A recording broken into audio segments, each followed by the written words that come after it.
Hello friend. Hello friends. Welcome you all to another video. Good morning. And today we are going to start our first unit, that is the concept of communication. I have already made a video on the syllabus of business communication. So please watch that first and please join the Google Classroom because I'm going to upload every video on Google Classroom and the notification will come to your Google Classroom. So every time means Monday and Tuesday, please check the notification. You will get notification in Google Classroom app as well as on your email also. So please don't miss the lectures and kindly fill the attendance form because your attendance are very important. Otherwise, there will be your absentee. So don't forget to fill the attendance form. And after the end of every unit, we are going to conduct a small assignments also. So I will also give you the assignments in the Google form link, and that assignment also I will upload on Google Classroom of FY BCom. So without wasting any further time, let's get started. So first we are going to see that what is communication. So you know that human beings cannot live in society without communication. So often society punishes men and women who do not behave properly by not communicating with them. So when a criminal is put in a jail, the idea is to prevent him from communicating with other members of society. Sometimes religious groups also punish their members by imposing a sentence of excommunication on them. So therefore you can see that as a human being, communication is an old as man, and we cannot live without communication because we are a social animal. So therefore we have to communicate with each other because we want to share something. Suppose I want to share my ideas, my feelings, my information, my thought to other. So that is the communication. Without it, you just imagine that you are in your house and you are alone. There is no mobile phone, there is no electricity, you don't have a laptop, your mobile is switched off, and there is none to speak with, and your neighbor also has gone, they are not there, and you have to stay there for 1 or 2 days. So just imagine that how you can just spend the time. So it will be become very boring because you need somebody to speak. You need somebody to you can communicate. So therefore communication is as old as man himself, and humans start communicating from the birth. As you born, you started communicating. If you a small child is in your house, you can see that he try to communicate, he just speaks something, he just try to make a noise. Okay, and when you speak with him, he just laugh. When he is hungry, he just cry. Okay, so that is that is the his way of communication. Means after the birth, with the birth, communication starts. So watchdog that grows at the you know that as I have told you that watchdog also growls if he saw somebody. It means that not only human being communicate, but animals also communicate each other. Even the ant, you know that ant, there are a lot of ants. Okay, they also communicate. We can't hear their voices, but again they communicate with each other. Okay, so communication is most important part of our life. So let's start with the meaning of communication. So the English word communication is derived from the Latin term or word communis and communicare. So what is communis? Communis actually is a noun and which means common or sharing. And communicare means communicare is a verb and it means make something common. So when a message is sent out, it becomes communication only when it is understood, acknowledged, reacted, or replied to by the receiving party. If I say hello, hello, and nobody is responding, then it is not a communication. If someone is walking and if I am saying hello, brother, how are you, or where is this address, or where is the address of railway station or something, or where is the stand, or if I want to ask him that where we are or whatever, we just want to communicate. If he is not responding, so it is not a communication at all. Okay, so when you call somebody what is time, and if he is replying to you, yes, it is 10 o'clock or 8 o'clock, so that is the communication. Okay, so you know that if a radio message is beamed to Mars or to the moon, it does not become communication unless there is someone to receive the message and understand it and respond it or give reply to it. So similarly, a person talking in Marathi to a person who only understands Tamil cannot be said to be communicating. When the Marathi speaking person shakes hand with the Tamil knowing person, he can be said to be communicating. For shaking hands, it is a universal recognized gesture of friendship.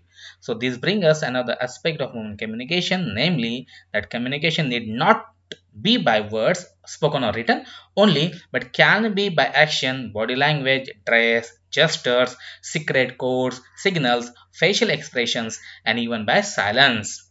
It could also be unconscious or accidental communication. So, communication is an art which requires individual creativity. Without individual creativity, we would no longer have new stories to hear, learn about the latest discovery, or the power of new inventions.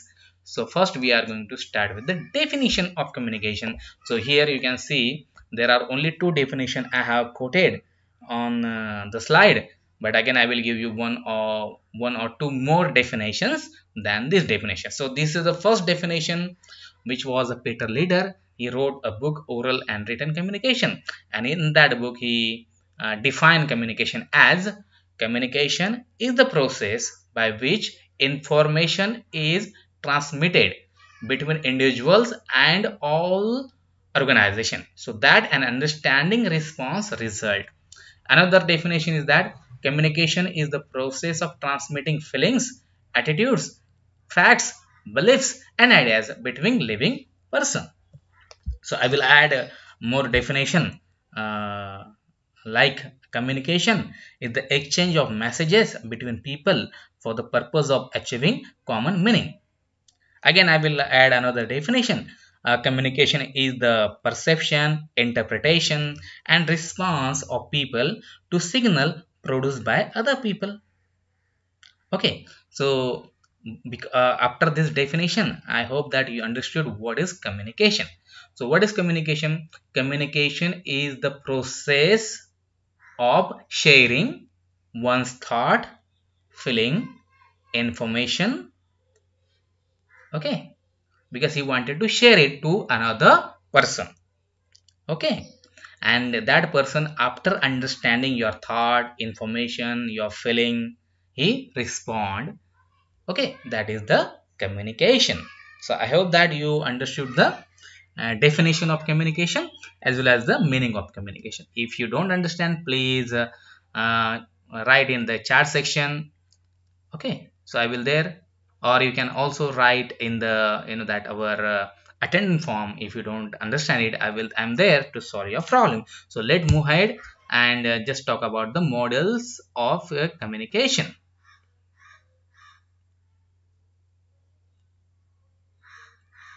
So here you can see these table or chart, we can say. So you can see that an information transmitter, reception, destination, source, and below it sender, encoder, channel, decoder, receiver, and below it noise is written. So this is the linear communication model.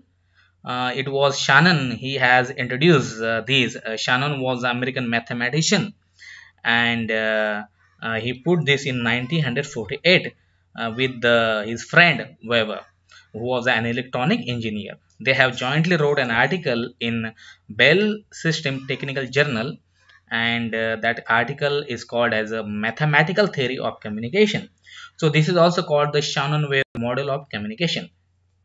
Okay, so though this model was developed to improve technical communication, it later was widely applied in the field of communication.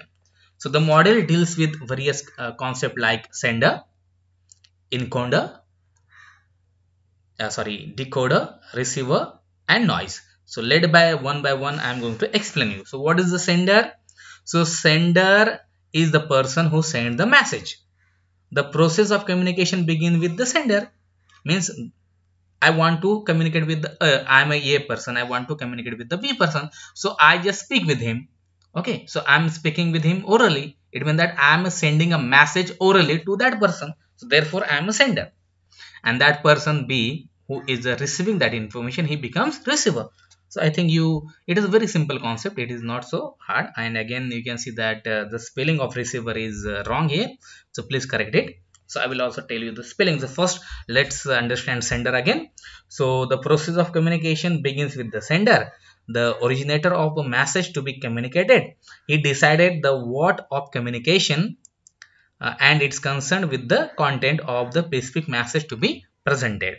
What is encoder? Encoder is the transmitter which converts the message into signals.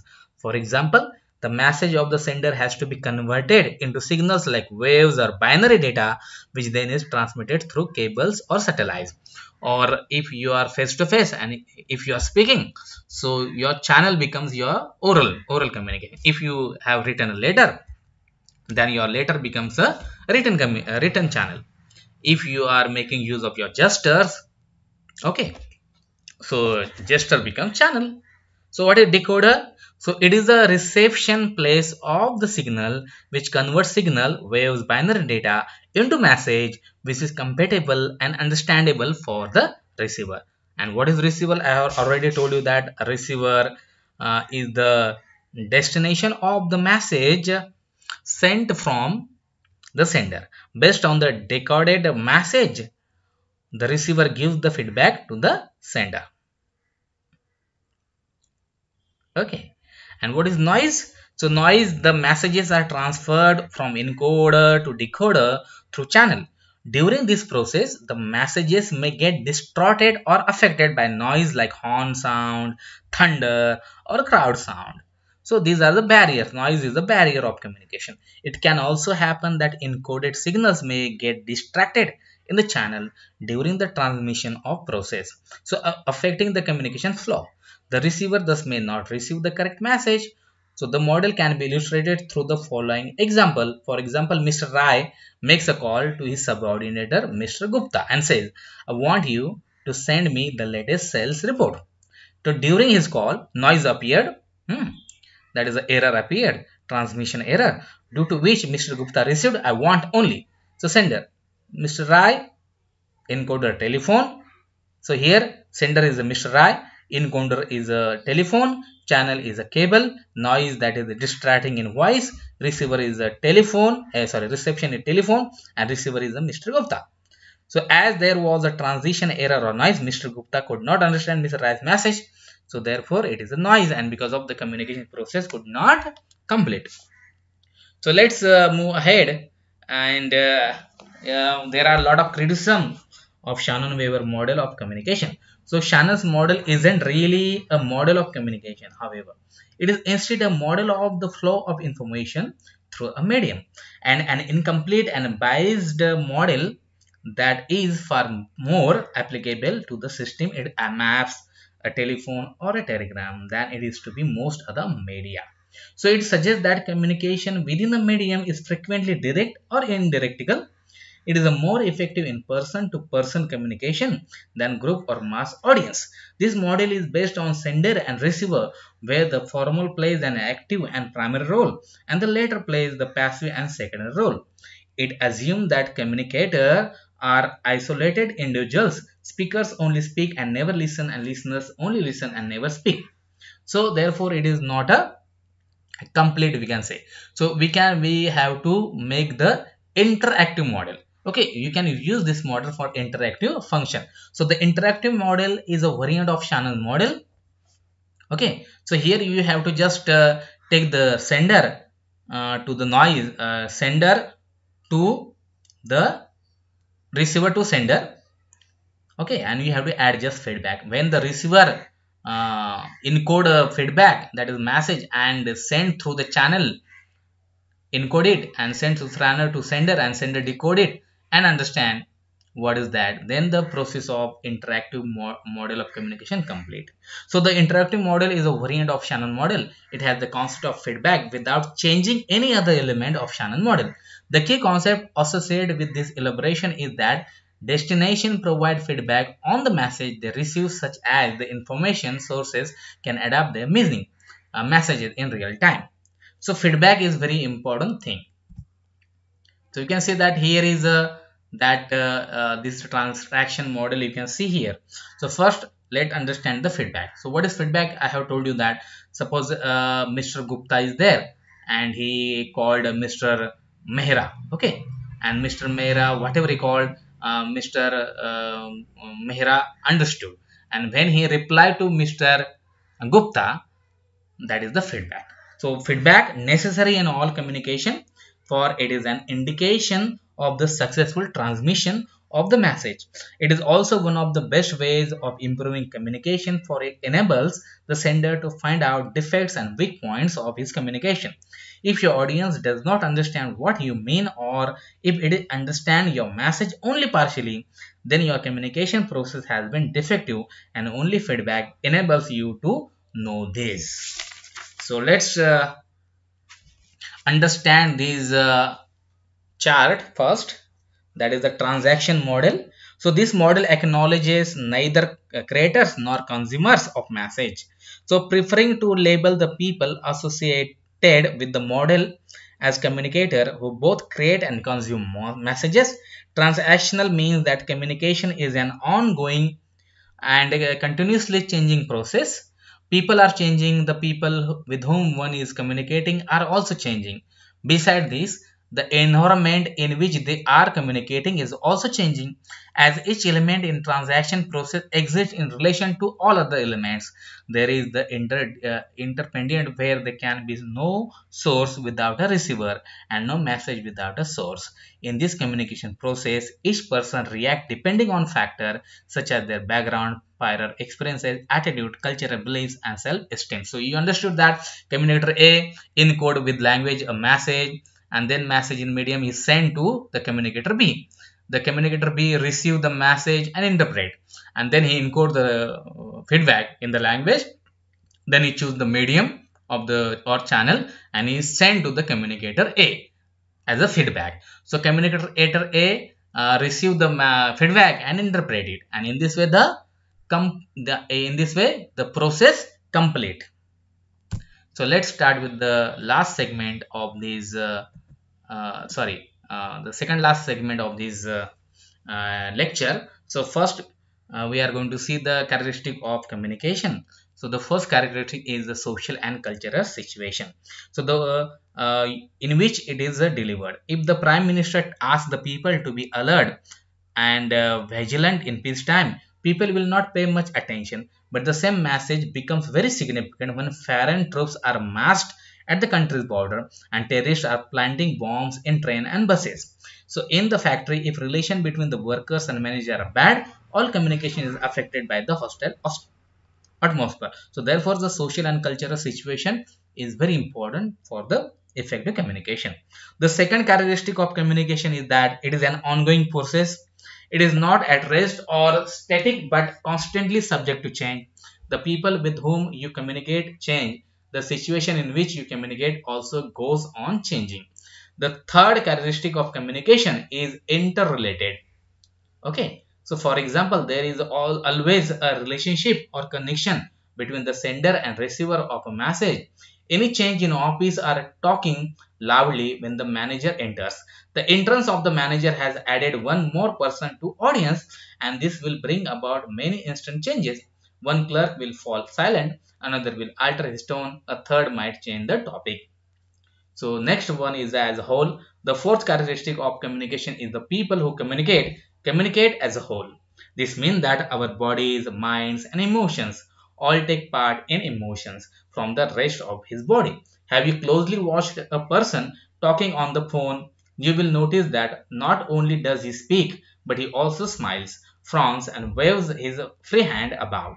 Even though the person at the other end offline cannot observe his facial expressions or gestures. The fifth characteristic of communication is that it requires a channel. Thoughts cannot be directly transferred from one mind to another because there is no telepathy. They require a channel or medium. There are a variety of channels available to humans for interpersonal communication, like words, action, gestures, sign, symbol, etc.